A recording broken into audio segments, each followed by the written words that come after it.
Cody. Chapter 1. Cody reached down and fiddled with the radio while he was stopped at the traffic light. He was on his way home from watching the Super Bowl with his two best friends and business partners, Steven and Justin. Flipping through the country stations, he finally settled on Beer for My Horses by Toby Keith. He grinned. He wasn't much of a horse guy, but the song always made him laugh. He glanced up and saw the light was green, and just as he stepped on the gas, he was forced forward in his seat from the impact of the vehicle behind him. Happy he was wearing his seat belt, he took stock for a moment, making sure he was okay. Trucks were easily replaced.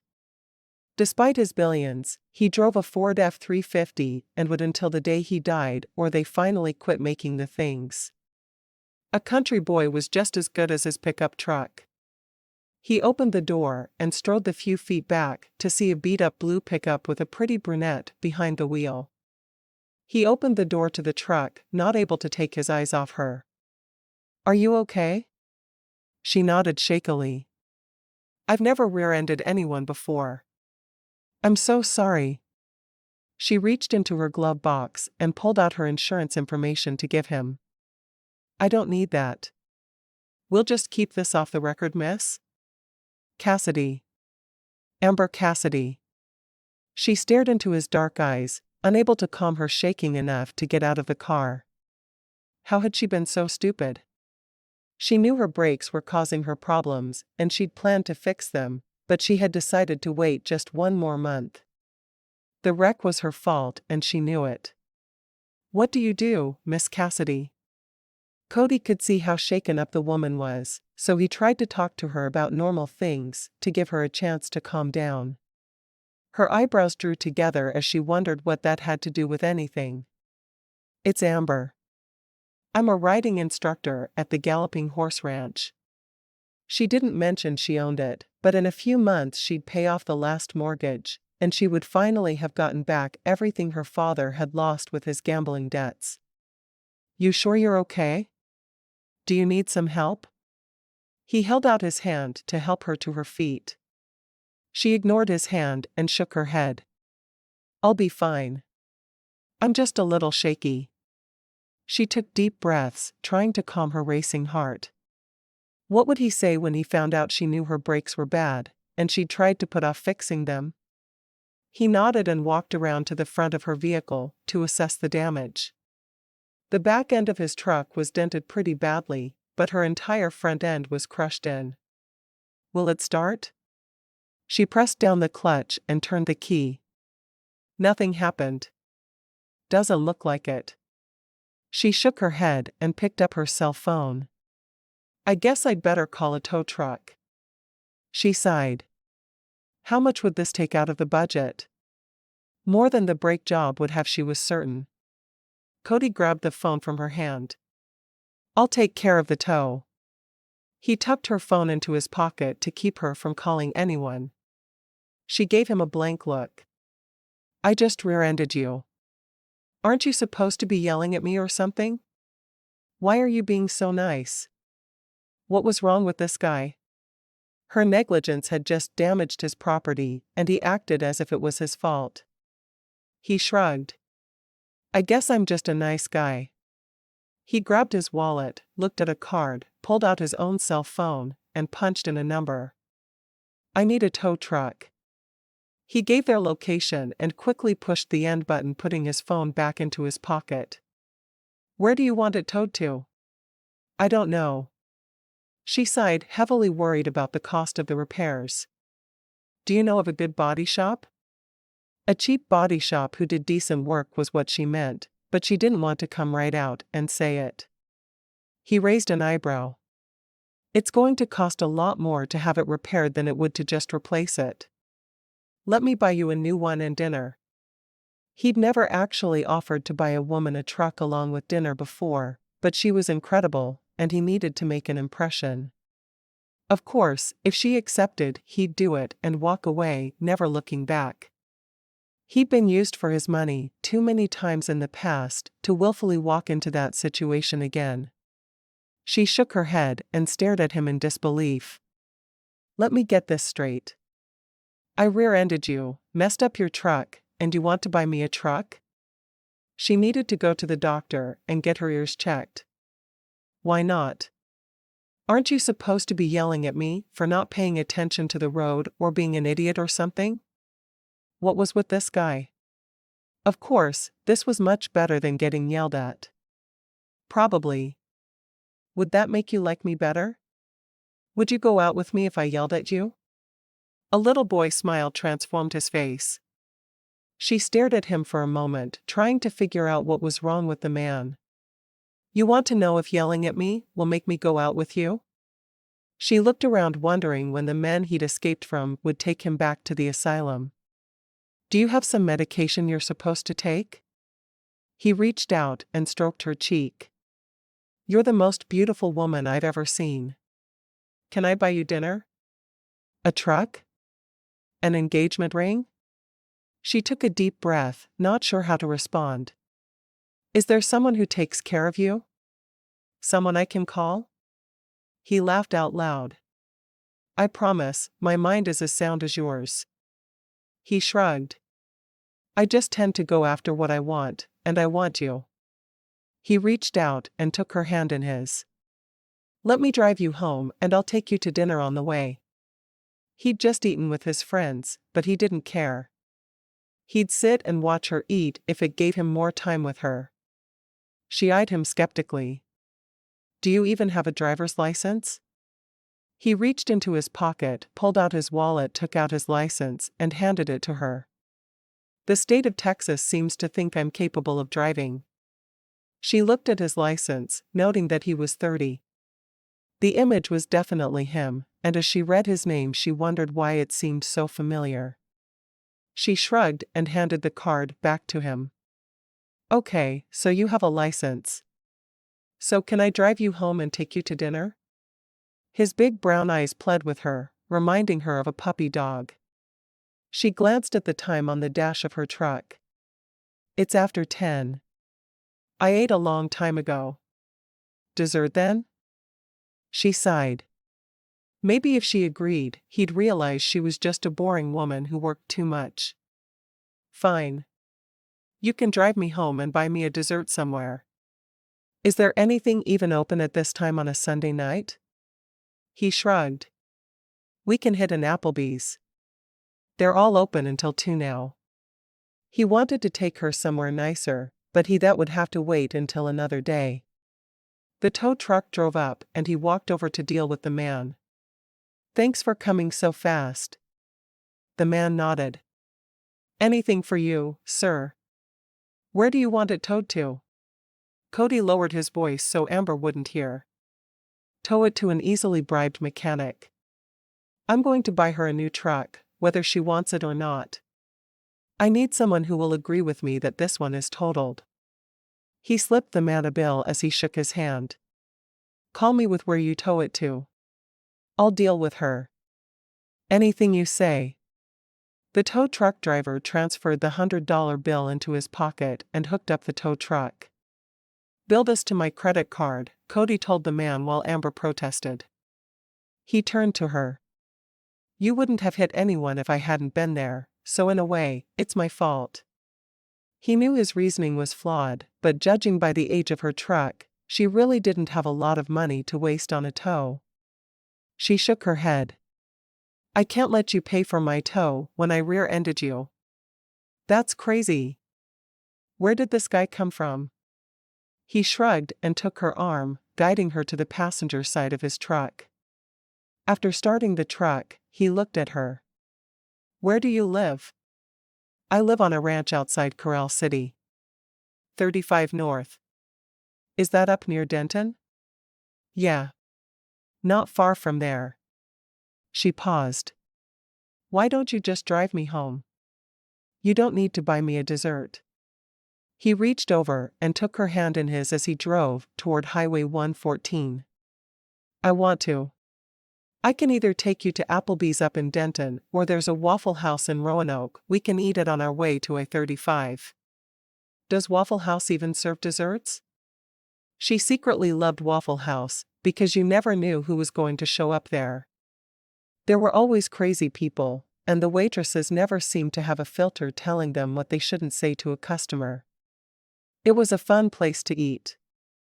Her parents would have rolled over in their graves if they knew, though. They thought Waffle House was too common for their family. He nodded. They have this triple chocolate pie that's to die for. I don't know if you like chocolate, but if you don't, you'll have to get out of my truck and walk home. She laughed. I'm female. I'm human. Therefore, I love chocolate. She thought about it for a minute. Let's do Waffle House. I could use a slice of chocolate pie. Sounds good to me. He grinned at her as he pulled up to a stoplight in Roanoke. Now, I want you to know that I know where to take a beautiful woman on a date, and Waffle House is not at the top of my list. So, you'll have to let me make it up to you that our first date will be at a Waffle House. She swallowed. Our first date? Aren't you getting a little bit ahead of yourself? I don't believe I've agreed to anything but a dessert at Waffle House. He shrugged. You will. I'm going to marry you. He wasn't usually so overconfident with women, but he believed there was someone for everyone. Someone everyone was destined to be with. He couldn't have seen her and felt the way he felt if she wasn't his destiny. Her jaw dropped. Not overly sure of yourself, are you? Not at all. He turned to her and winked, and she felt a shiver run through her at his naughty boy grin. I just know what I want in life and I go after it. I thought I told you that earlier. He pulled into the parking lot of the Waffle House and parked the truck. They got out together and he opened the door for her. She slid into a booth off to one side, ready to start some serious people watching. There wasn't a big crowd this early in the evening, but she knew there would be after the bars closed, even on a Sunday night. She picked up the menu and started looking through everything on it, realizing she was hungry after all. Is it okay if I order dinner? I ate 5 hours ago, and I think I'm hungry after all. You can order everything on the menu as far as I'm concerned. She laughed. I'm not quite that hungry. She quickly scanned the menu and decided what she'd eat while he ignored his. You just getting dessert? Yeah, but you get what you want. I just had dinner with my 2 best friends after the Super Bowl. She grinned. I spent the day with a group of friends watching the Super Bowl. I picked the winning team. I love that feeling. So did I. He didn't mention that because of the software his friend had developed which had revolutionized the sports world, he'd picked the winner in August, though. She leaned back in her seat. What do you do? He made a face, trying to figure out the best way to describe his job. I guess you could say I'm an idea man and a salesman. What exactly does that mean? He sighed, not wanting to talk too much about his job. I started a business with my 2 best friends while I was in college to help sports coaches put together the best possible team. I came up with the concept and travel around talking to the different coaches selling them the software. My friend, Steven, writes the software, and my friend, Justin, manages the company. What's the company called? She liked sports, so maybe she'd heard of it. Sports Prognosticators Incorporated. We call it SPI. She blinked a few times. I think I've heard of it. He shrugged. It's a big company now. The waitress came then and they placed their orders. When she was gone, Amber looked at him. So, where do you live? Decatur. Really? Have you always lived there? He nodded. Yeah, I moved away for college, but moved back after. I have a house in the country. I've thought about ranching, but know nothing about it, and I make enough money from the business. He picked up his water and took a sip. Have you always lived in Corral City? Yeah, well, kind of. I lived there when I was little, but I went to a boarding school for high school. I was all set to go off to college when I found out my parents had died. There was no one to raise my little brother. So you did it. It wasn't a question. She had an air about her of doing whatever she needed to do to make things work. What else could I do? She took a drink of the tea in front of her. He's 8 years younger than I am. I hope he appreciates the sacrifice you made. She smiled. He didn't know the half of it. He appreciates the sacrifices he's aware of. He'll be coming home from college to run the family ranch in May. You've been running it? Before my parents died, I thought we had an unlimited supply of money. I rode horses and showed them, but more than anything, I was a snotty little rich girl. She laughed softly. I found out shortly after their death that my father had been gambling heavily for years. The ranch, which had been in our family for 100 years, was mortgaged to the hilt and they were about to foreclose. He blinked. That's rough. I sold everything I possibly could and let all of the servants go. The only person I kept on was Adam, the ranch's foreman. He'd been there since before I was born and agreed to a huge pay cut. He's been running everything and doing the work of 3 men ever since. She stretched her legs out to rest next to him on his seat in the booth across from her. I started giving writing lessons to help pay down the mortgage. We'll have it paid off in May, just in time for Brian to take over. Brian's your brother? She nodded. He thinks I'm teaching snobby little rich girls to ride horses just because I like it. Well, I do like teaching, but not necessarily snobby little rich girls. She shrugged. It pays for the food and mortgage. Everything the ranch earns, we've been putting right back into it, so my brother will never know what happened with our parents. I don't want him to know what Dad was really like. Cody reached across the table and took her hand. Marry me, and I'll pay off the mortgage. And buy you a new truck. And a new horse. Do you need a new horse? She laughed. I'll pay off the mortgage myself. I'm almost there. I'll get the old truck fixed and we'll keep it going for as long as it'll go. I'll never be financially dependent on a man again. He looked at her for a moment to see how serious she was and sighed. It would be nice if his money impressed her, but instead it seemed to be a liability with Amber. He'd been used for his money by women so many times. It should have been a relief she wasn't interested in his billions, but it wasn't. He would do anything to impress this one. Anything. I guess that means buying you a horse would do no good either? She shook her head. None at all. The waitress brought their food then, and he took a forkful of his pie. Amber cut off a piece of waffle and popped it into her mouth. After swallowing, she sighed. I love their waffles. He took the change of subject in stride. What's your favorite type of food? She seemed to consider that for a moment. Probably Mexican, but I sure don't turn down a good chicken fried steak when I can get it. Would you like to go out for dinner tomorrow? Mexican, chicken fried steak, whatever. I'll let you pick. She met his eyes. I'll be working until sundown tomorrow. I teach kids to ride, so my day doesn't start until they're home from school.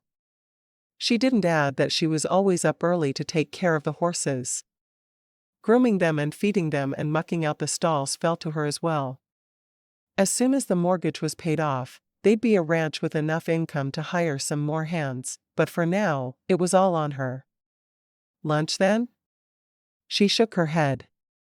I have other work to do in the mornings and afternoons. It wasn't a lie. She did paperwork for the ranch and sometimes helped mend fences. Whatever needed to be done that required 2 pairs of hands was her job to help with. You can't even get away for an hour? She shook her head emphatically.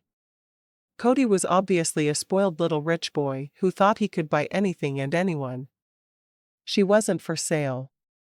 12 years ago, she'd have jumped at the chance of dating a man as rich as he obviously was. Over the years, her ideals had changed, and though she liked his country boy looks and charm, she wouldn't go out with him. Someone like him would take her over. She'd worked hard to become her own person, and no man was going to change her and turn her into the kind of clinging vine her mother had been. I guess begging would do me no good? I don't mind getting down on my knees. She giggled, but shook her head again. Sorry. I'm too busy for any kind of relationship. He nodded and returned to his pie. His mind was racing, trying to come up with a way to get her to agree to see him again. He knew he'd do it. He had gotten every girl he was interested in since the company had taken off. Chapter 2. Cody drove through the open gates of the Galloping Horse Ranch the following afternoon. He'd been a gentleman the night before, leaving Amber at her doorstep without even trying to kiss her. He'd pledged to himself, while they'd eaten, that he was going to be a part of her life. If he didn't see her, she wouldn't fall in love with him. Cody shook his head. Seeing her had felt like a punch to the gut.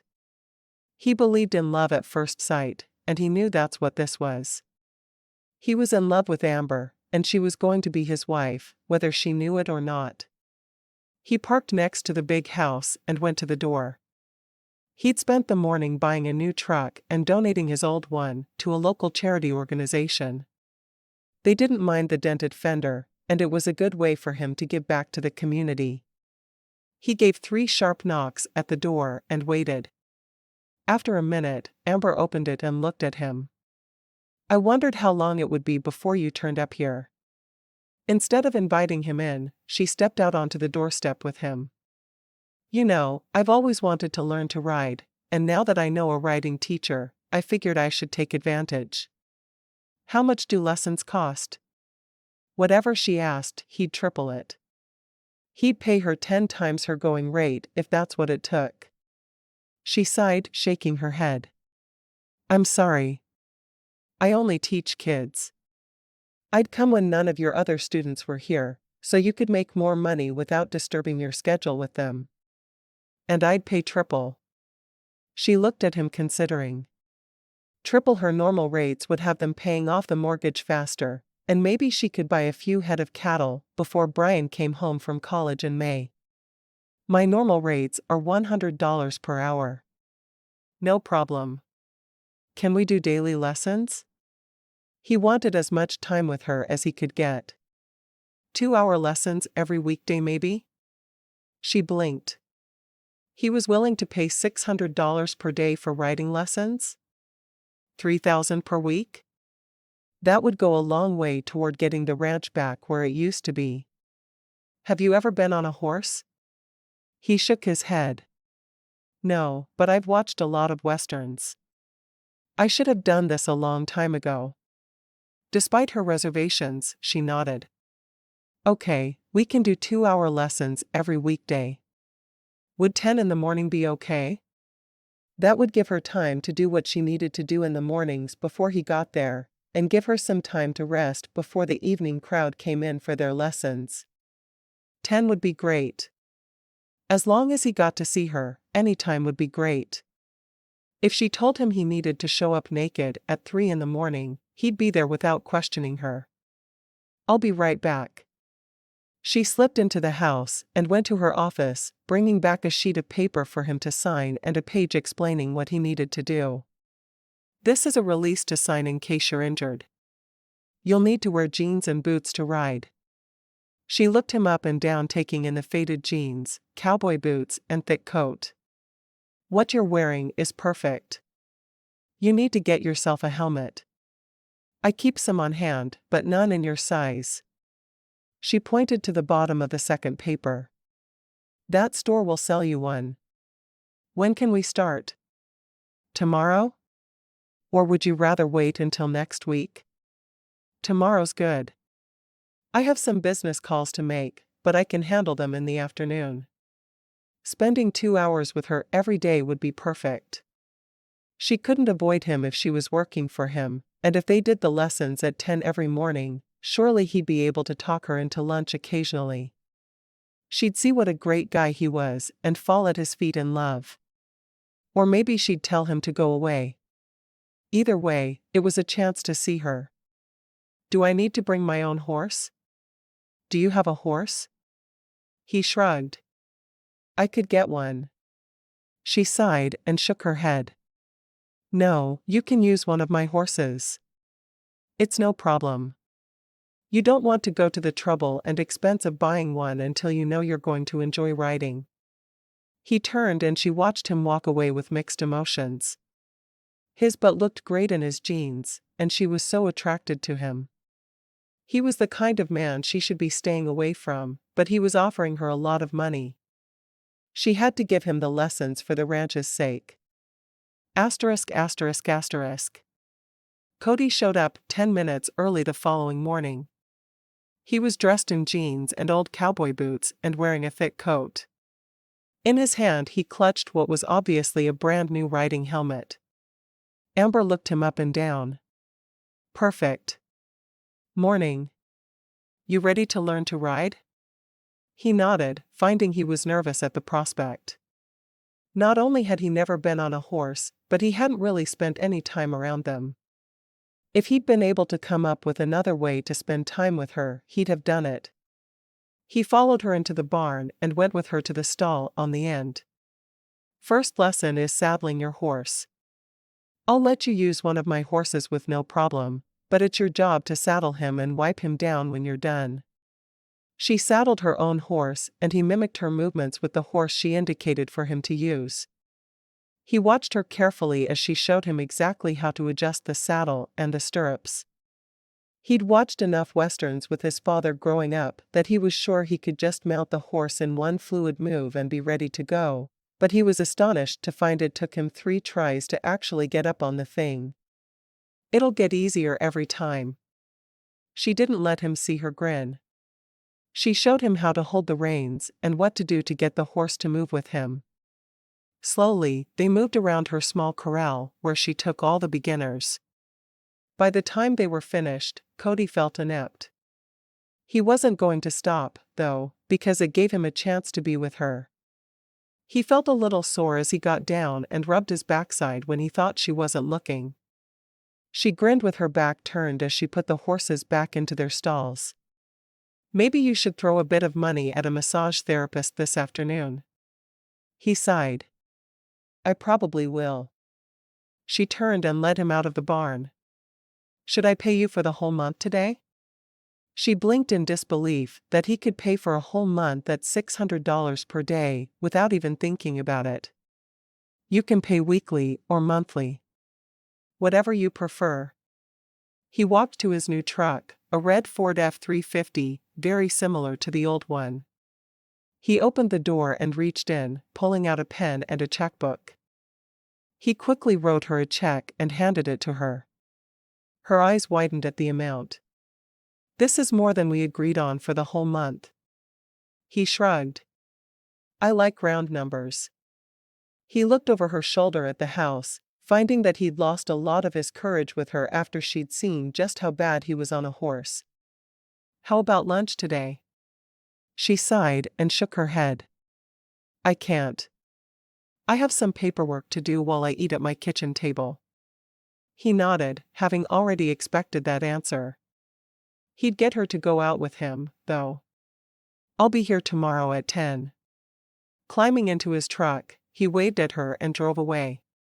She breathed a sigh of relief as she watched his truck turn around and drive off. He'd accepted no a lot easier than she'd expected him to. She wasn't sure if she was happy or sad about that. As soon as Cody was out of sight of the house, he grabbed his phone and used the voice recognition to call his assistant. I need a standing massage for every afternoon this week at 2. Make the arrangements and call me back to let me know where to go.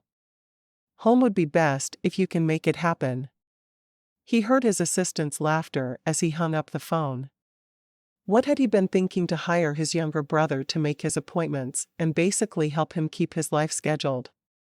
Jonathan was always a pain in the butt, and he didn't need to make fun of him where he could hear. Asterisk asterisk asterisk. After his lesson Wednesday, Cody asked the same question he'd asked the day before. Will you have lunch with me? Again she shook her head. I need to eat a quick lunch and get out onto the ranch. My foreman needs me to help him fix a couple of fences this afternoon. He nodded, understanding her work needed to come first, but also understanding she was avoiding him. Sure, she was giving him writing lessons, but she was doing her best to not notice he was there. He left in his truck, ready to declare an all-out state of emergency. The beautiful woman he was in love with didn't like him at all. Asterisk asterisk asterisk. Thursday he went prepared. Will you have lunch with me? She shook her head. I can't take the time.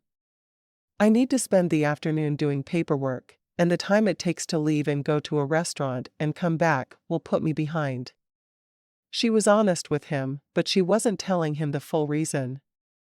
She couldn't get sucked into a relationship with a man like him. He'd take over her life and she'd let him. I knew you'd say that.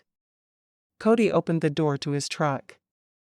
So I brought lunch with me. He opened a picnic basket with a rotisserie chicken, potato salad, and baked beans. Lunch. Taking her arm in one hand, he carried the basket in the other. Where should we eat it? She sighed, knowing she was caught. Why don't we take it inside? It's a little cool for a picnic. She led him into the house. He walked in looking around. The house looked as if it had once been a showplace, but had fallen into disrepair. So many things had obviously been let go as the family had fallen on hard times. She led him to the kitchen table and he spread out the picnic. He brought everything from the plates and cups to a flask of lemonade. After pouring them each a glass and sat down beside her. He hoped the food was good, but he'd picked it up from a local deli, so he couldn't be certain. They each took a tentative bite of their food, and her face lit up. This is good. I can't take credit for it, but I'm glad you like it. He forked up a bite of potato salad. So what are your big plans for when your brother comes home and takes over the ranch? What's his name again? Brian. She took another forkful of food. I'll probably continue teaching writing lessons. I want the ranch to be restored to where it was before my daddy died. How are you coming on that? She smiled. Well, all the mortgages will be paid off at the end of March, thanks to adding another student. Then we'll add cattle with the money that's been going toward the mortgage. I honestly think we'll be a few hundred head down when he gets home, but if we have a good year, I think we'll be back to where we were in another year. And then? Will you stay here and live with your brother, or will you move off? She shrugged, looking around her. This is home. I've lived here my whole life, except when I was off at boarding school. I can't imagine living anywhere else. What about when you marry? She shook her head. I don't think I'll marry. Why not? He tried to sound casual, but knew he didn't pull it off. He was very interested in her answer, because he wanted to be the one to marry her, and he'd made that very clear. I'm afraid if I marry, I'd let the man run my life. My mother did. She had a great career ahead of her as a concert pianist. She met my father, and never played again except for her own pleasure. She looked down at her plate. I don't want to lose who I am.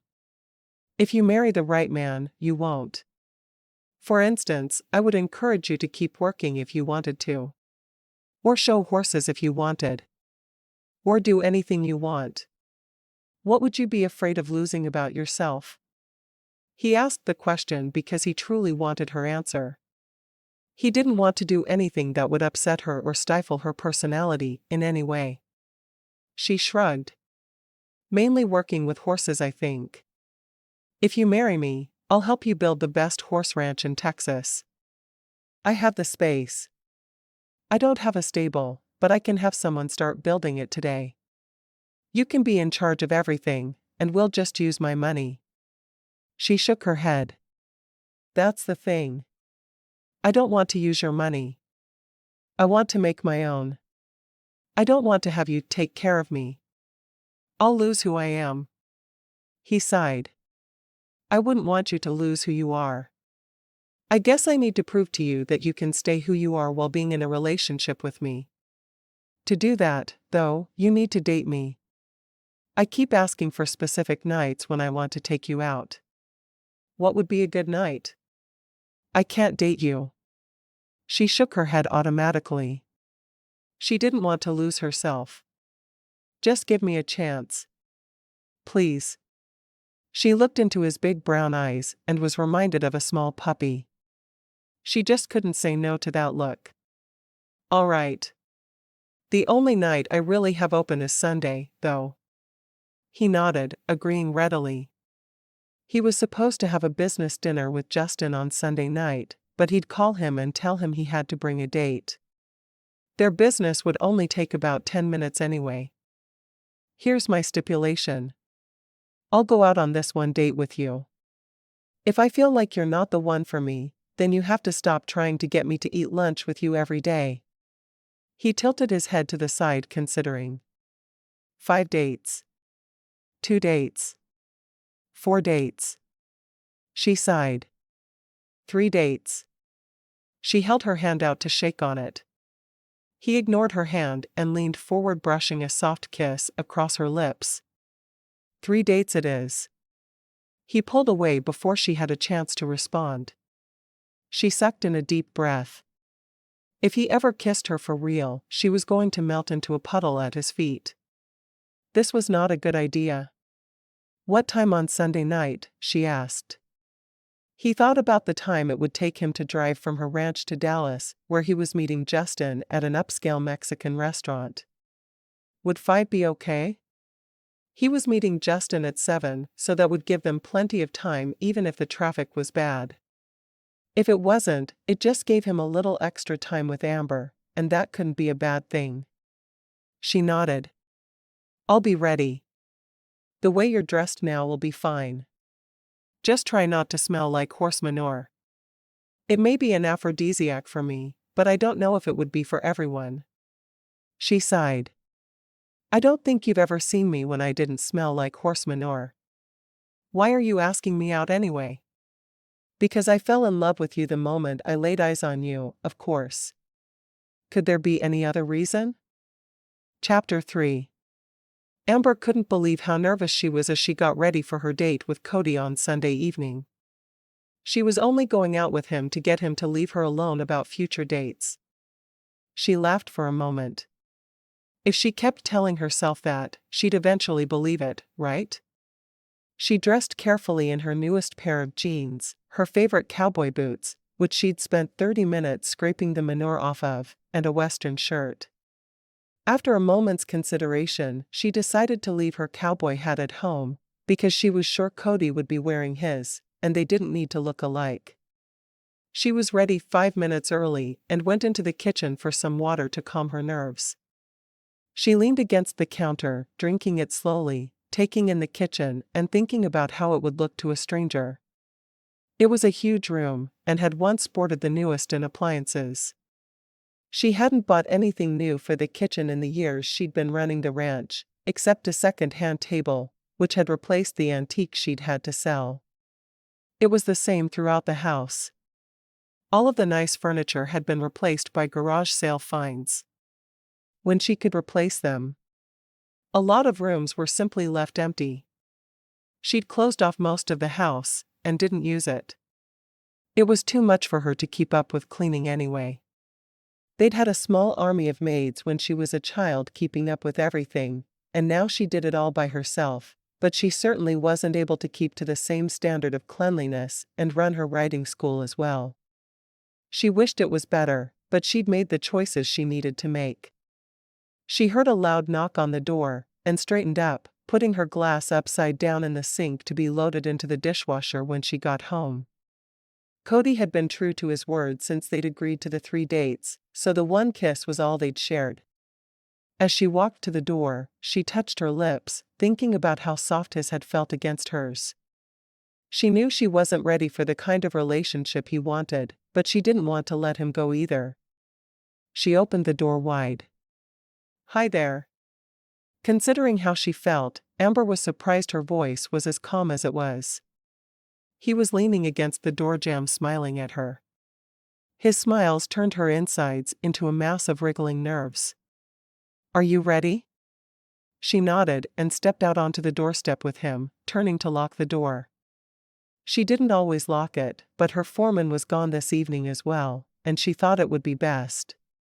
Following him out to his truck, she climbed into the passenger side, buckling her seat belt automatically.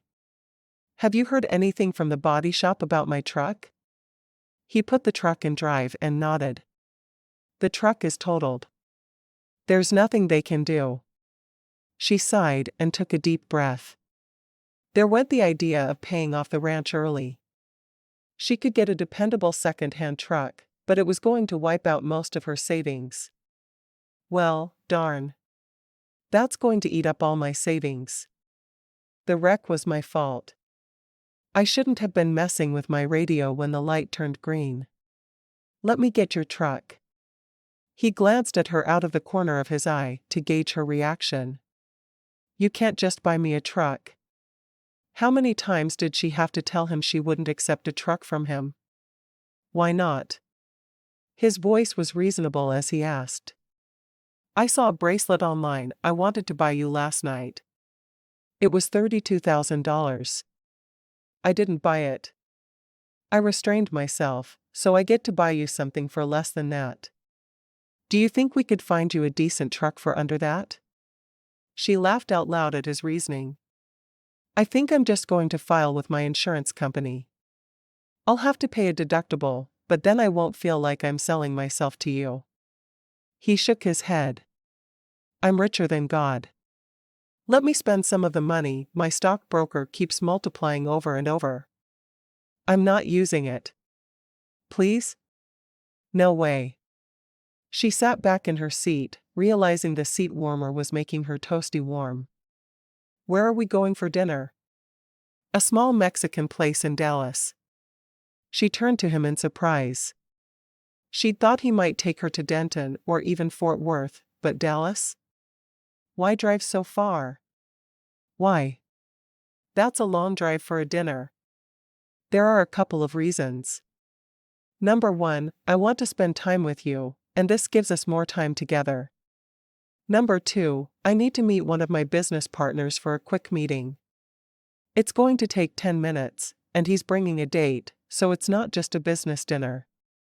At least he hoped Justin would be bringing a date.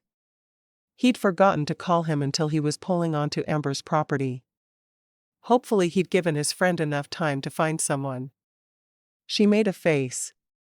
Did you already have plans when I told you tonight was the only night that would work for me? His answer was a shrug and a goofy grin. Maybe. We could have found another night. Why hadn't he just told her he was busy? It's not a problem. I can work around your schedule. He paused for a minute. You don't feel like going on a business trip with me this week, do you? She opened her eyes wide and stared at him in shock. This week? So you want me to cancel all my lessons for a week and just run off to who knows where? Why not? I can hire someone to do your job for the week, or you can just cancel your lessons. I need the money, Cody. I can't just cancel the lessons. He stared straight ahead, watching the road. When was the last time you took a vacation? She sighed. Just under 12 years ago. It's time. Can you hire someone to take your place for the week? Give them a set wage of maybe $15 an hour? Maybe one of your more experienced students? She thought about that. She did have one college-age girl, Tanya, who had been with her since she was 10. Tanya only kept seeing Amber so she could have helped shaving some seconds off her barrel race times. Tanya had even offered to substitute for her when she needed it. Maybe I do, but I can't just take off with no notice. He knew he was going to keep trying. Maybe Justin could help him talk her into it. He wanted to see her in a bikini on the beaches of Motutain. He and his friends had been once, right after they'd made their first billion. It was one of his favorite memories, and he desperately wanted to share it with Amber. They hit a few traffic snags once they were in Dallas and pulled into the restaurant just before 7. Justin had said he might be a few minutes late, so they went ahead and went in without him. She slid into the booth they were led to, and he slid in after her. They'd been seated for less than a minute and were still looking over the menu when two people approached the table. The man was tall with dark hair. He was a lot slimmer than Cody, but almost as good-looking. The girl was really tall and had dirty blonde hair and green eyes. Her eyes were startling, they were so green. The woman slid in across from Amber and introduced herself as Sarah. The two men ignored them while they decided what to eat, and Sarah asked, "How long have you and Cody been seeing each other?" "We're not really seeing each other. I'm giving him writing lessons." Even as Amber said the words, she knew they didn't make much sense.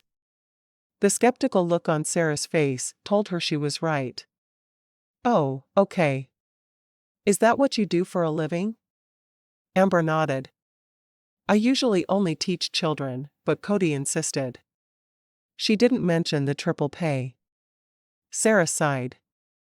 "I think the two of them have been too rich for too long. I don't know about Cody, but Justin thinks he has the right to tell everyone around him what they're going to do and just watch them fall in line." "Sounds like Cody." "Or like Cody would be if she let him. He didn't seem as uptight as Justin, but he was certainly a man used to getting his own way." "How did you two meet? Did he just call and ask for lessons one day?" Sarah put her menu on the table and gave Amber all her attention. Amber blushed. "I rear-ended him last weekend." Sarah choked back a laugh. "Really? So he hired you to teach him to ride a horse? Weird, huh?" She gave Sarah a baffled look. Cody put down his menu and took a sip of his iced tea. "You know, I'm sitting right here listening to you, right?" He nodded towards Sarah in greeting, but didn't say anything to her. Amber gave him a confused look. "Well, it is weird. How many people insist someone who rear-ends them teaches them to ride a horse? And asks them to marry her? I'm a billionaire. I'm supposed to be eccentric. Besides, it was time I bought a new pickup. It's not like I'm upset I got rear-ended or anything." Amber looked at Sarah. "He wanted to buy me a new truck too. I told him my insurance would fix my old one." Weird. Just plain weird. The baffled look on Amber's face reflected how Sarah had felt for the past week. Justin grinned at Cody. "Seems like she's figured you out in just a week." Justin winked at Amber. Cody folded his arms over his chest and glared at his friend. "Yeah? Well, how did you meet your date then?"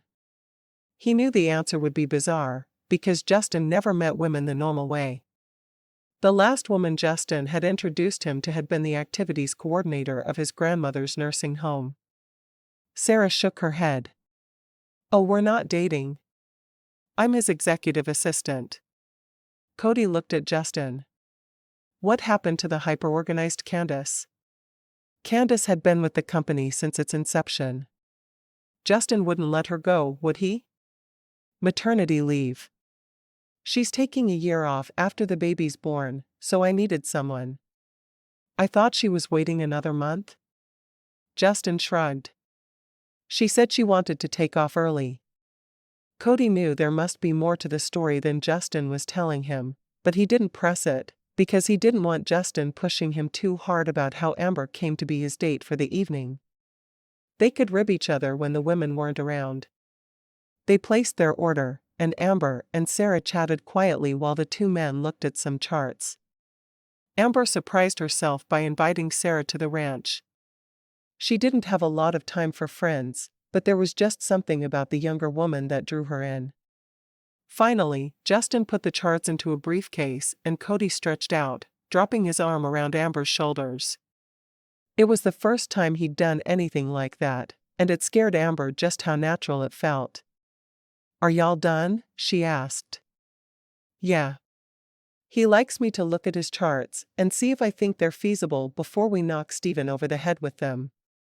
Amber made a face. Is Steven the other guy who helped start your company? Steven's the programmer, Justin told her. Without Steven, Cody would be an idea man with no one to make his ideas work, and I'd be just some guy looking for a good product to sell. Yup. We owe it all to Steven. Their food was served then, and they were all quieter as they ate their meals. Amber had gotten a huge plate of fajitas and was startled to see Sarah just eating a bowl of enchilada soup. Not hungry? Sarah shook her head. I have dinner with my family on Sundays. I just ate a couple of hours ago. Amber wondered why she was going on a dinner date right after eating, but she didn't ask. She was almost afraid of what the answer would be. Once they were finished eating, Cody turned to her. You're going on that business trip with me, right? His voice was insistent and his eyes were making her melt again as she met his. Amber gave him a perplexed look. Why would I need to go on a business trip with you? It made no sense for her to just take off and spend a week with him. It was tempting, but she didn't think it was a good idea at all. What if I decide to ride a horse on the beach? I wouldn't want to fall off. He sighed heavily. Then I'd get hurt and you'd spend the rest of your life feeling guilty that you didn't come along, and it would be all your fault I was hurt. Amber sighed. That's a ridiculous reason, you know. It was ridiculous, so why did she want to go so badly? He nodded. I know. He rubbed his hand up and down her arm. Will you go with me? She shook her head. I really don't think it's a good idea. I'd have to cancel several students, and it wouldn't be fair to them. When was the last time you took a vacation? A real vacation. Not one where you're trying to buy more horses or doing anything but having fun. She shrugged. She'd already told him that. Why was he asking again? I think it was before my father died. You're going. If I have to kidnap you, you're going. Cancel your students. You need a break. His tone of voice brooked no argument. She thought about Tanya, her college-aged student, who would be more than willing to not only make a little money, but get in some practice teaching. She was an education major. She didn't answer, but watched the banter around the table for a few minutes. As they left the restaurant, Sarah whispered, So, are you going? I guess so. I don't know why, but I'm going. She paused. Honestly, I think it's going to be fun. I do need a break. Sarah hugged Amber. I'm glad you're going. Amber grinned. Me too. It'll be easier knowing I'll at least know someone there. I guess I'll see you tomorrow night then. Guess so. She got into Cody's truck with him, inhaling deeply of the new car smell that still permeated the air. I love the smell of new cars. He nodded. Me too. I figure when the smell wears off, it's almost time to buy a new truck. She laughed. I don't think I've had a new vehicle since I turned 16 and my parents bought me a little BMW. BMW, huh? I bought my own clunker pickup when I was 15 and fixed it up myself. Had it running by the time I got my license. So you weren't always crazy rich? He shook his head. I went to college on student loans and grants like everyone else. None of us had any money until we started the company. He paused for a minute, drumming his fingers on the steering wheel before he started the truck. So are you going with us? She sighed. Yeah, I think I am. But only if I can get Tanya to take over the others' lessons.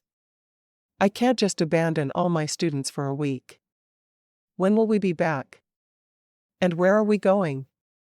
We'll fly in Sunday night. And we're going where? He pulled the truck onto the highway and headed back toward Coral City, a private island in the South Pacific. Are you serious? She stared at him in surprise. He nodded.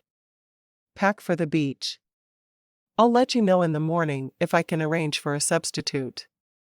She didn't know why she was even considering it other than the fact she desperately needed a vacation. She was glad Sarah was going to be there. She liked her, and it would make it easier to know someone other than Cody while they were there. This needs to count for the other 2 dates. There's no way you're going to convince me that a week in the South Pacific is only 1 date. He thought about it for a minute.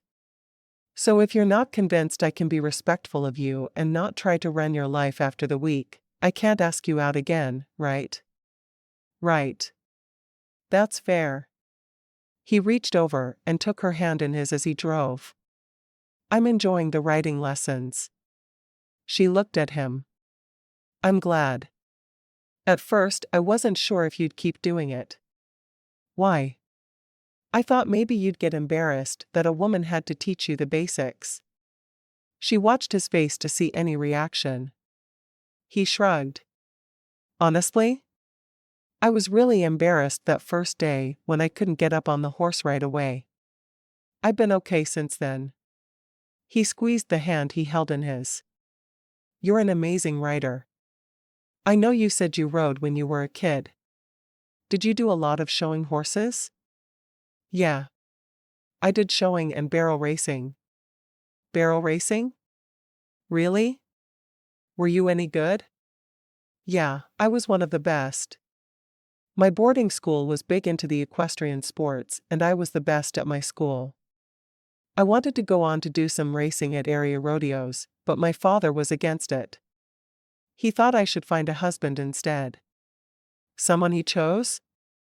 How'd you guess? Amber laughed as she pushed her long hair out of her eyes. My father was a good man. He really was. He just didn't think women were capable of thinking for themselves. He wanted me to marry a man he approved of so I could have a nice stable life. She paused for a moment. I guess I ended up with a stable life. She watched him out of the corner of her eye to see if he understood her joke. He groaned. Bad pun. He couldn't help but laugh. I want you to know that I do think women are capable of thinking for themselves. My mom raised my brother and me after my dad died when I was 12. She did an amazing job. She thought about that for a moment. Maybe he did have a different perspective than her father if he'd been raised by a woman alone. It was just you and your brother? Yeah. Is he older or younger? 3 years younger. He's my assistant. She shook her head. Why do you need an assistant? He actually does a lot. He does personal stuff for me like schedules appointments, but he also takes care of my part of the business. Jonathan schedules times for me to meet up with different coaches. Buys my tickets for all the games I need to attend to sit with the owners and talk to them. He arranges for the plane to be ready and a pilot to be there when I need to fly. I tend to be really busy for about a month as each season starts and can't keep track of when I've even eaten. He takes care of everything. How long has he worked for you? He started working for me as soon as I graduated from college and started traveling so much. He wanted to drop out, but Mom was freaking out that he'd never amount to anything, so I offered him a job. I wouldn't have kept him on so long if he hadn't done such a great job. Does Stephen have an assistant? That's the other partner's name, right? She knew she'd heard it at dinner, but couldn't remember for certain. Not really, but Stephen doesn't really go anywhere. He stays home and works all the time. He makes an appearance at the office when Justin threatens him, but otherwise he really prefers his home office. He grinned for a minute. He does have a housekeeper, though. She's amazing. Blonde and 20 with a perfect figure? She could just see the 3 men drooling over the housekeeper. Cody laughed. She was his mother's best friend and half-raised him. We all think of her as a mother, and she calls us her boys. What about your mom? What does she do now? You haven't sucked her into the business? He shook his head. She died of breast cancer a year ago. I'm so sorry. It sounded like he'd been really close to his mom, and she hated it that he'd lost her. Thanks. I miss her every day. He pulled into her driveway and put the truck in park. Will you let me know when I come for my writing lesson if you can come with us? She nodded. What time will we leave if I can? I'm not sure. I'll have to check. It'll be in the evening so we can sleep on the plane, though. She wrinkled her nose. She hated sleeping on planes. Doesn't sound very comfortable. We'll take our private jet, and each chair reclines into a bed. It's very comfortable, and I'm super picky. Private jet? Spoiled are we? He nodded. I'd be more spoiled if you'd let me kiss you goodnight. He took the hand he still held and pulled her toward him, but realized she was still buckled. He reached over to unbuckle her. Well? What would you do if I said no? Cry. Amber laughed. I might say no just so I can see that. She scooted toward him on the seat and leaned against him, raising her lips to his. She meant to just brush her lips with his, but his hand slipped under her hair at the nape of her neck and he deepened the kiss, tracing her lips with his tongue.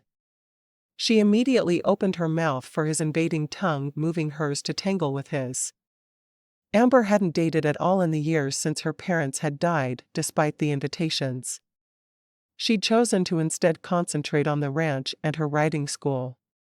She was swamped with feelings, a tingling feeling spreading through her body. Wrapping her arms around his neck, she kissed him back for all she was worth. After a moment, he drew his head back, looking deep into her eyes. I'd ask you to invite me in, but I'm showing you how respectful I can be, and saying goodnight here. She sighed. What if I tell you I don't care if you're respectful? Are you telling me that?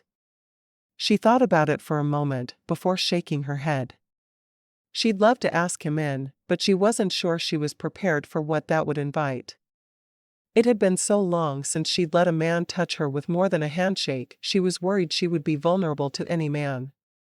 He took a deep breath and straightened up, letting her go. I'll see you in the morning for my writing lesson then. Thanks for agreeing to go to dinner with me. Thanks for inviting me. I had a really good time. She slid out the passenger door and walked quickly up to the house, before she changed her mind. Amber had never been more tempted to go against her nature. She wasn't sure what it was about Cody, but he was going to hold her heart in the palm of his hand in no time. She only hoped she could stay strong. Chapter 4. Amber spent the morning on the phone. First she called Tanya and arranged for her to take her classes. As she'd expected, the girl jumped at the chance to do the lessons for the week. And you don't have to pay me for it. Just give me 4 free lessons, and I'll be happy. Amber smiled. That sounds good to me.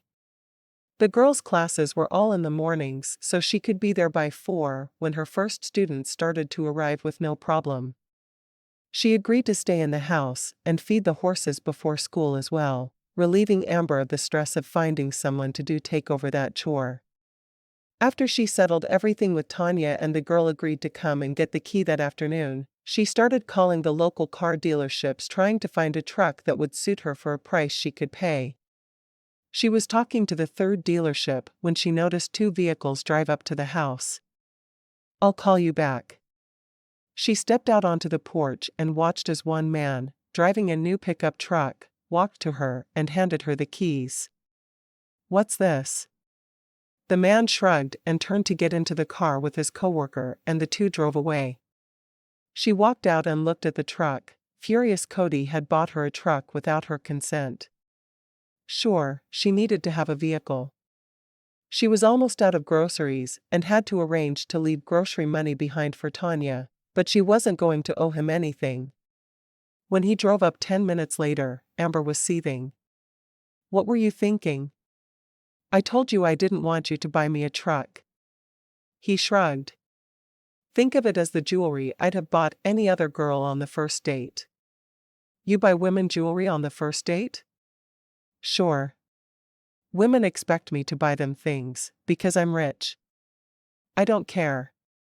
I usually have my brother do it. He took her hand and led her out to the truck. Have you looked at it? This thing is loaded. I got you seat warmers, a GPS, everything you could possibly want is there. He looked at her with his warm eyes. I didn't have my brother do it either. I went to the dealership myself and picked out something I thought you would like that's serviceable and would work well for ranching. Please say you'll keep it. Are you going to constantly try to buy me gifts like this? He shook his head. I promise I won't. If your dishwasher goes out, you're on your own. I just feel like the accident was my fault, and I want to make up for it. She stared at him in disbelief. How could the accident have possibly been your fault? I wasn't paying attention to the light. It couldn't have had anything to do with my brakes being shot? He shrugged. I have no idea. He stroked her cheek. Keep it, please? She nodded. Okay, I'll keep it. You don't need 2 brand new trucks. She looked at the shiny blue truck, loving the color. You have to promise me you won't buy me any more extravagant gifts, though. I will not become dependent on you. He swallowed hard. I'm not trying to make you dependent on me. I like you just the way you are. I just want to help you. She sighed. Let's go ride a horse. She led him toward the stable, and he immediately went to Midnight, the horse he always rode, and saddled him. You're doing a lot better with that. He grinned. Thanks. He worked in silence for a moment while she saddled her own horse. Are you going with me? Yeah, I found a substitute. You won't regret it. She shrugged, convinced that she probably would, but she needed the time away. She swung up into the saddle in one fluid motion and turned to watch him mount his horse. I thought we'd ride outside the corral today. Maybe a slow ride around the ranch. Do you think I'm ready for that?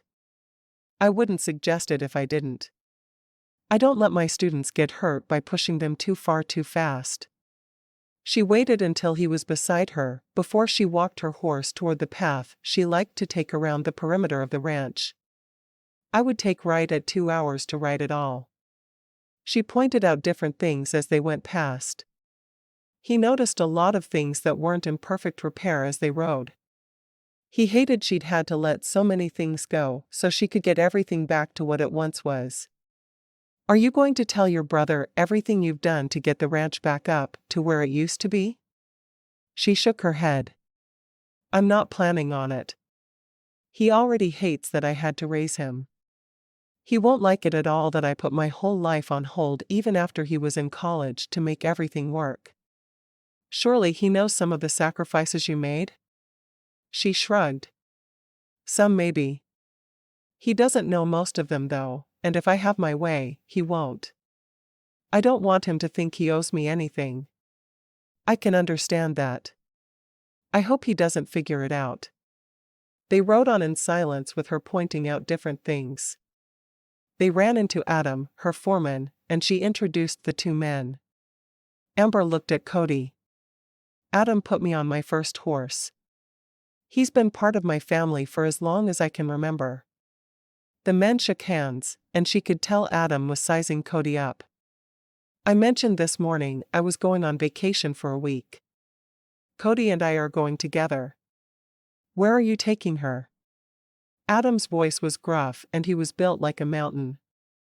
Cody wasn't a lightweight, but there was something in the man's eyes that scared him. A private island in Tahiti. We're going with my business partners and their dates. You the one paying a ridiculous amount of money for riding lessons? Amber's eyes widened, wishing he hadn't asked that. Cody just laughed. Sure am. I'd pay even more if I had to. I wanted to learn from the best. Adam nodded. She's the best, all right. He looked at Amber. You be careful. I'll hold everything down here while you're gone. They continued their ride and he pointed toward the bunkhouse. Was that full at one point? She nodded. My first crush lived in that bunkhouse. I was only 14 at the time, and he wouldn't give me the time of day, because my father and Adam would have killed him. She pulled back on the reins to look at the building for a moment. It was full right up until my parents died. Only Adam lives there now. Hopefully it'll be full again in another year or so. By the time they reached the stable again, it was past time for his lesson to be over. He unsaddled his horse and wiped him down. I need to go home and pack. You don't have your assistant do that for you? Cody grinned. Sometimes, but not usually. I have him pack if I'm in the middle of 12 things at once, but if I can take the time to do it, I do. He leaned down and brushed her lips with a soft kiss. I'll be here around 6 to take you to the airport. Remember, it's a tropical island, so pack stuff for warm weather. I will. She watched him go before turning back to the house. She needed to eat lunch and get everything packed before her students arrived. Tanya would be there at 4 to teach them, but she wanted to make sure to call each of her students' parents and let them know about the change in plans for the week. When Cody pulled up in front of her house that evening, she had her suitcases sitting on the front porch waiting to be loaded. She didn't take much, just a carry-on and another suitcase filled with mostly shorts and tank tops. She brought one dress in case they did something that required her to dress up, but she really hoped that wouldn't happen. She hated to have to dress up. When she'd been a teenager, she'd loved to dress in the latest fashions and wear high heels, couldn't remember why now. She preferred her jeans and button-up shirts. If she never had to wear a dress again, it would be too soon for her tastes. Cody put her suitcase into the back seat of the cab of the truck with his as she climbed into the passenger seat. She leaned back against the seat and sighed. It had been a hectic day getting everything organized and ready for the trip. You excited? He asked. She shrugged. I'm glad I'm going, but I'm a little nervous. It's not like me to take off and go on vacation with a man I've only known for a little over a week. It's not like me to propose to a woman I met 10 minutes before. I think we bring out the best in each other. She laughed at that. I'm just glad you weren't serious about your proposal. I was starting to question your sanity for a while there. He stopped at a stop sign and gave her an intense look. Oh, I was serious. Anytime you want to say yes, you're open to. I want to marry you. She shook her head. You know, sometimes it's hard to tell when you're joking. No, it's not. I always have a goofy grin on my face when I'm joking. You can't tell that I'm joking right now, because I'm not. He turned back to the road and started driving. We're taking off from Alliance, so we're almost there. She took a deep breath, trying to regain her composure. Why did he always say things that threw her for a loop like that? Why Alliance? He shrugged. Steven and I both live closer, so this is where we keep the corporate jets. Justin has to make the drive. He lives in Dallas near the office. Why is the office in Dallas and not Fort Worth? I'd have thought you'd want to be closer. I don't know. Steven and I both knew we'd almost never go into the office. I'm there once a week or so, and Steven even less than that. Justin is there every day, though, so we let him find the location. After he parked in front of the hangar, Amber got out of the truck. Looks like Justin brought a limo. I thought about it, but I figured you'd clobber me after the truck thing today. I'm trying not to throw money around too much. She grinned at him. I appreciate that.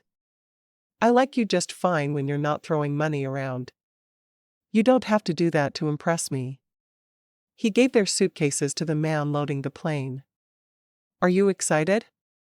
Yeah, but I've never really been anywhere like that. Are you sure it's as wonderful as you make it sound? Cody climbed onto the plane, pulling Amber along behind him. I told you, you're going to love it. He rolled his eyes at Justin. She's worried she won't like the island. Justin laughed. There's something wrong with you if you don't like the island. It's incredible. That's what I keep telling her. There were 2 seats across from where Justin and Sarah had settled. Cody pointed to one and sat in the other. Amber looked at Sarah. He points and expects me to just do as he commands. Sarah nodded. Justin told me on the way here that he's keeping me like I'm a lost dog or something. Amber settled into the seat Cody had indicated for her. These men need to be taken down a notch. She kicked off her boots and stretched out in the chair, wiggling her toes. She'd been up before dawn trying to get everything organized so she could leave. Only one? Sarah looked over at Justin. I think 20 or so would be better. A stewardess came from the front of the plane. You need to buckle up. We're about to take off. I'll serve dinner once we're in the air. Cody tilted his cowboy hat back onto his head. What are we having? The same thing you always insist on having when you fly.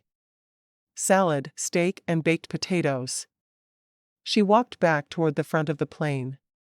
Justin smiled. Sounds good to me. Cody turned to Amber.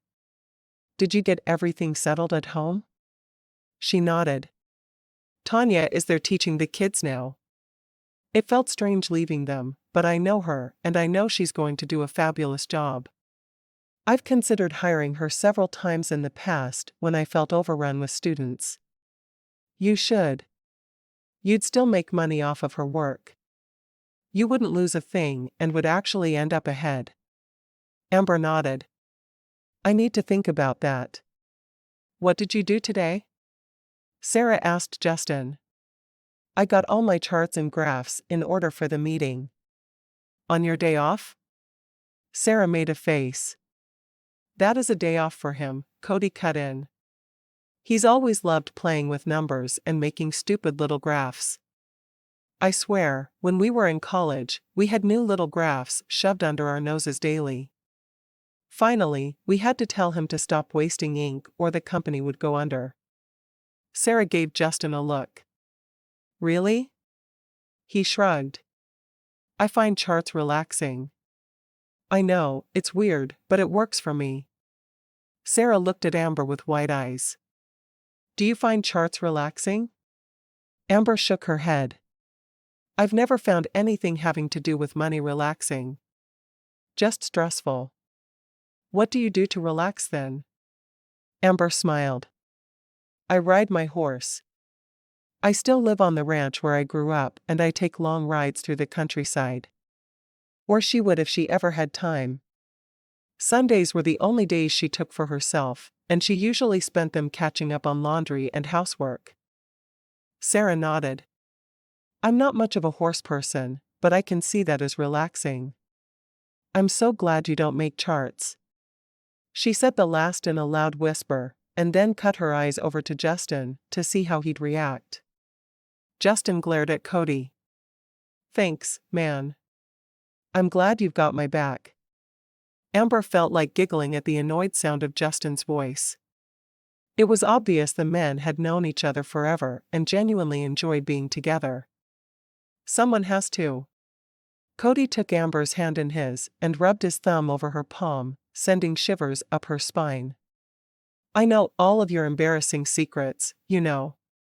Justin had a look on his face that told Amber he would be happy to share them with her anytime she wanted to ask. I don't get embarrassed. Cody smiled at Amber. I'd be happy to go on a long relaxing ride with you anytime. He'd make sure he scheduled a massage after, but he'd go anytime she wanted. What do you do to relax? Amber asked him. I cook. He didn't seem to be embarrassed by the fact either, which surprised her. She saw him as more of a country boy who thought the women should do the cooking. You cook? Like grilled cheese sandwiches and stuff? Now, like cordon bleu stuff. I actually took some classes after college for fun.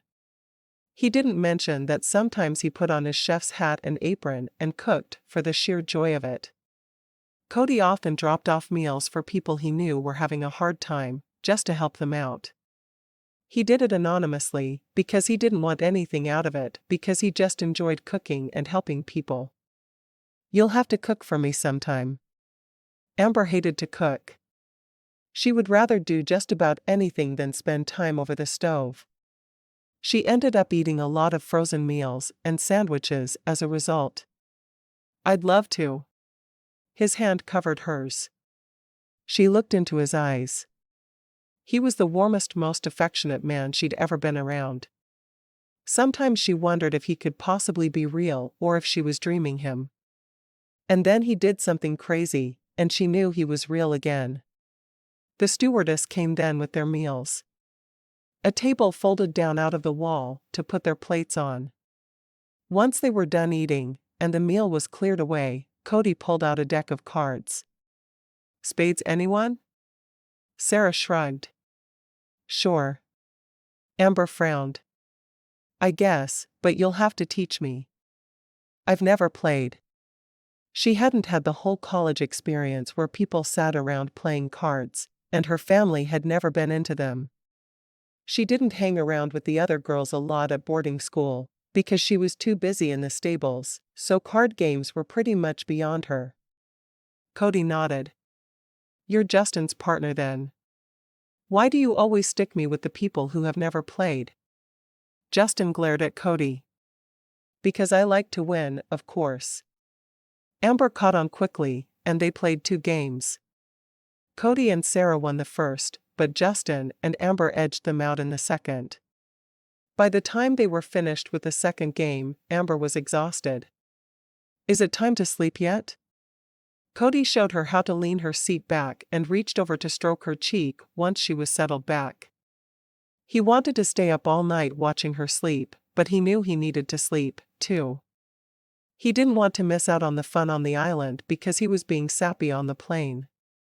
The stewardess brought pillows and blankets, and they all settled down to sleep. Amber looked over at Cody and smiled just before she drifted off. You're right. The seats are comfy.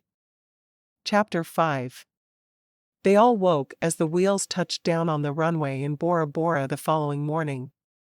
By mutual agreement, they decided to have breakfast and do some shopping before they headed to Motu Tain via the boat waiting to take them. It was almost noon before they got on the boat to head to the island. Amber couldn't believe how excited she was. When she was growing up, her parents had taken her on a lot of vacations to beaches, the mountains, and every other locale she could think of, but they hadn't had the kind of money to rent an island for a week with their friends. They'd been well off, or at least given the appearance of being well off, but they hadn't thrown money around lavishly like these men seemed to do on a regular basis. She kept her eyes peeled watching for the island to come into view. After spending a few hours on an island the men considered not as good as Motu Tain, she was expecting something incredible. When it finally came into view, she wasn't disappointed. The boat took them straight to a small dock right in front of a large bungalow. The beaches were covered with white sand, and the water was an amazing clear blue. Amber was truly in awe. She knew that places like this existed, but she'd never dreamed she would be coming here. Stephen and Bailey came out to meet them on the beach. Bailey was holding her niece in her arms as she spoke to Amber and Sarah. The 3 men were huddled together, speaking in low tones about 20 feet away near a copse of palm trees. I'm so glad Cody and Justin both brought dates. Bailey told them with a grin on her face. She was so excited she was practically bouncing up and down on the beach in her flip-flops. She was a petite blue-eyed blonde who seemed genuinely happy there were other women on the island with her. Oh, no. I'm not Justin's date. I'm his administrative assistant. Sarah protested quickly, not wanting the other women to get the wrong impression. I'm Sarah Roberts. It's nice to meet you. I'm really not a date either. I'm the nanny. Bailey smiled as she shook the other woman's hand. I'm Bailey Borders. She looked at Amber. Are you a date? Amber shook her head. I'm Cody's writing instructor. She still couldn't quite believe he'd talked her into this. I'm Amber Cassidy. At least she wasn't the only one here who wasn't actually dating one of the men. That made her feel better for some reason. I'm sure he'll need you for the horse riding portion of the business meeting, Bailey said with a straight face. After their laughter died down, Amber asked, would you believe he actually told me if he decided to ride a horse on the beach and he fell off, it would be my fault if I didn't come with him? Sarah nodded emphatically, showing she knew it had happened. They're all crazy. Bailey looked toward Stephen like she was waiting on him to do something, but when he didn't come over, she squared her shoulders. I'm sure we can take meals together, or not. Whatever. Stephen said they were having their big meeting tomorrow. Do you guys want to hang out on the beach during it? Or we could use the boat for whale watching? Bailey paused. Stephen said he'd have someone watch the baby if we wanted to go. It seems strange to let him pay for a babysitter so his nanny can go for a ride in a boat, but who am I to argue? That sounds like fun, but I'm sure Justin will need me during the meeting. I mean, he wouldn't have brought me along otherwise, right? Sarah seemed genuinely disappointed she wouldn't be able to join the other women. I have a feeling the only reason any of us are here is because those men over there thought we should be. Amber shook her head. I still can't figure out why I agreed to come here. Even as she said the words, she knew why. She was rapidly losing her heart to one of the tall dark men standing across the beach. She glanced over at Cody and saw all three men were watching them. They're certainly forceful. Bailey looked at the men. They're all standing there talking to each other, but looking at us. Sarah sighed. I think maybe we need to go do something just us women. You're right, Bailey. Let them have their meeting alone. They don't need me there.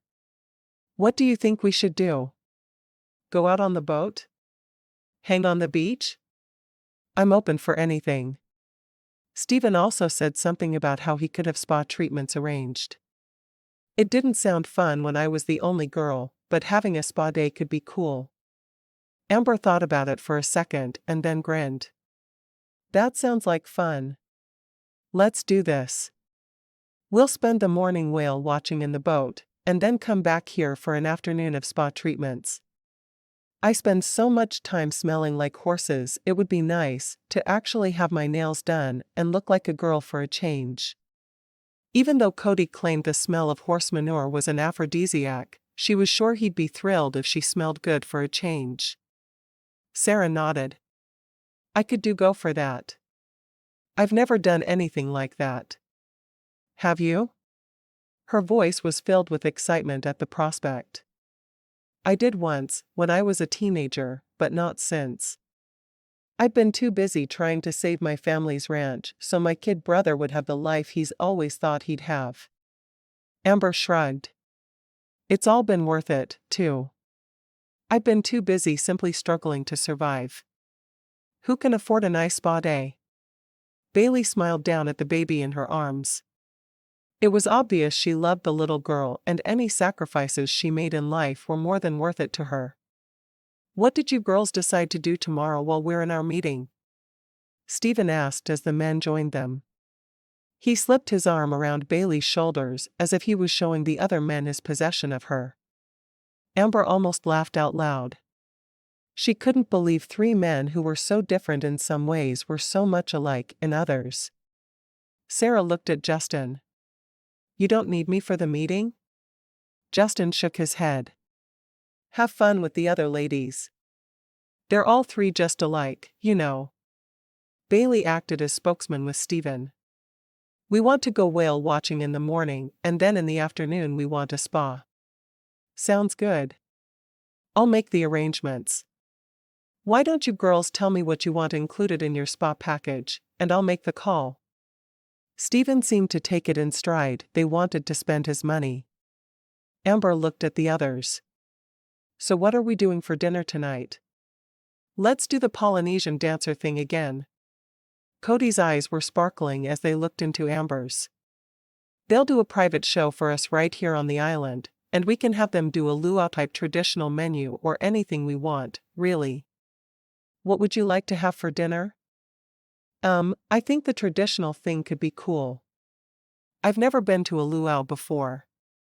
My lady wants a luau. You want to handle it, or should I? Cody asked Stephen, obviously not caring what anyone thought as long as he made Amber happy. Stephen shrugged. I'll just add it to everything else I'm calling about. He exchanged some whispered words with Bailey before going inside to make the arrangements. Cody reached for Amber's hand and pulled her one way along the beach, while Justin took Sarah the other way. Stephen claimed the main bungalow for him and Bailey, saying the baby needed the best accommodations. That man is going to milk having a baby for all he's worth. What happened to the baby's mother? And what's the baby's name anyway? Cody wrapped his arm around her shoulders to keep her anchored by his side. The baby's name is Faith. Her mother was killed in a car wreck a month or so ago. Stephen dated her around the time of her conception, but he swears she's not his. Bailey thinks he's the baby's father. Her sister was Faith's mother. Amber felt like her head was swimming at the convoluted explanation and decided she'd ask Bailey while they were out.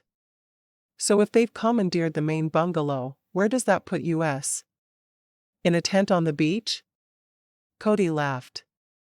Do you really think I'd bring you to paradise and ask you to sleep in a tent? He pointed to a small building hidden by some palm trees. This one look good? They wandered over to the small bungalow and went inside. It was a suite with 2 bedrooms and a luxurious bathroom. One of the bedrooms had a huge king-sized bed and the other was smaller with twin beds. I'll take the smaller bedroom. She wondered what had happened to their luggage. She'd seen someone carry it off the boat, but had no idea where it went from there. Cody stepped toward her, stroking her cheek. You take the bigger bedroom. I don't mind sleeping in here. He leaned down to brush his lips across hers. And if you decide you're lonely in there, all you have to do is say so. She felt an involuntary grin cross her face. You'd be kind enough to sleep with me if I asked? He nodded emphatically. I'd be happy to. The anxious little boy expression on his face made her laugh out loud. She hugged him quickly, enjoying being with him. She thought about the boyfriends she'd had when she was younger, and she couldn't think of one whose company she'd truly enjoyed. She'd been attracted to them, sure, but none of them were people she'd just picked to be her friends. Cody was someone she would choose as a friend, as well as being more attracted to him than anyone she'd ever met. If only he didn't have so much money, she might actually consider spending her life with him. Cody buried his face in her hair, inhaling the scent of her. It was nice to get her away from the ranch so she no longer smelled of horse manure. He hugged her tightly, happy she finally felt comfortable touching him. Maybe there was some hope for him yet. Asterisk, asterisk, asterisk. After having their luggage delivered, Cody and Amber changed into their bathing suits and wandered down to the main beach. No one else seemed to be around, so they splashed in and out of the waves for a while. What do you think of the island? Cody asked as they were resting on towels on the beach. It's amazing. I could come here every year. I wouldn't want to live here, because I'd miss my horses and my home, but it really is wonderful. She rolled to her side facing Cody. Thanks for bringing me here. He reached out and stroked her cheek, his head propped up on one elbow facing her. Does this mean dates 2 and 3 are a success, and you'll marry me? He didn't bother to hide the eagerness in his voice. She laughed. Now that we've known each other for almost 9 days, I guess it's time to ask again? He brushed a soft kiss against her lips. I knew the moment I met you I wanted to spend my life with you. You're the only woman on this earth who was meant just for me. I'll ask at least once a day until you say yes. I know I'll eventually break you down. I like you. I genuinely do. I think I could even love you. Honestly? I'm scared. I don't want anyone controlling my life like my father did to my mother and tried to do to me. You've already bought me a truck when I didn't want you to. Do you think you could just give me some time? He sighed heavily. As long as I can make out with you on the beach, I'll probably agree to anything. Amber laughed again. I guess I can allow that. Reaching out, she wrapped an arm around his neck. Since they were on the main beach, they couldn't let it go too far, but that seemed ideal to her. She wasn't into public displays, and doubted he was, so they'd have to control themselves. Bringing her mouth to his, she traced the seam of his lips with her tongue. When he opened his mouth, she took the opportunity to move her tongue inside to explore. She pressed herself against him, conscious of his nude torso against her bare stomach and chest. The thin fabric of her bikini left nothing to the imagination as her nipples pebbled against him. He wrapped one foot around her ankles and locked her body to his. His hand moved along her side, from her breast to her hip. You're so beautiful. So are you, she whispered, not thinking about how it would sound to him. He chuckled softly. Men aren't beautiful. They're ruggedly handsome. She brushed another kiss across his lips. You're so ruggedly handsome. If she kept agreeing with him, would he kiss her again? I like that. He pulled her closer, so they were touching from chests to feet. She could feel every inch of his body pressing against her. Abruptly he stood up and helped her to her feet. He picked up the towels from the beach and walked back toward their bungalow. What's wrong? She half ran to keep up with him. He stopped once they were out of sight of the main beach, out of breath. Stephen and Bailey were coming out to the beach with little Faith. I heard the door to the main bungalow opening, and I didn't want to get caught in the state I'm in. She wrinkled her eyebrows as she thought about that for a moment, and then her eyes widened in understanding. Oh. I'm sorry. She forced her eyes to stay on his face and not travel down to look at the bulge in the front of his swimsuit. He laughed softly. You did nothing wrong. Let's just get back. We should probably shower and get ready for dinner anyway. Do we need to dress up for dinner? She hoped not, because she'd only brought one dress and really didn't want to have to put it on. He shook his head. Not really. Shorts and a shirt are fine, but we probably don't want to be covered with sand or still have salt clinging to us from the ocean. More for our comfort than for any other reason. When they got back, he opened the door for her. Do you want to bathe first, or should I? Is it okay if I do? I want to get my hair washed, and it takes forever to dry. She hadn't thought to bring a hairdryer and wasn't sure if they were provided. He nodded. I don't have a problem with that at all. Mind if I watch? He watched her face for the blush he knew was coming. Not at all. Really? He sounded excited. Why would I mind if you watched my hair dry after I'm fully clothed after my shower? She deliberately misunderstood his question. He made a dramatic show of being disappointed. Aw, man. She laughed. Maybe after dinner. She raised her brows suggestively as she closed the bathroom door in his face and locked it. The look on his face had been priceless.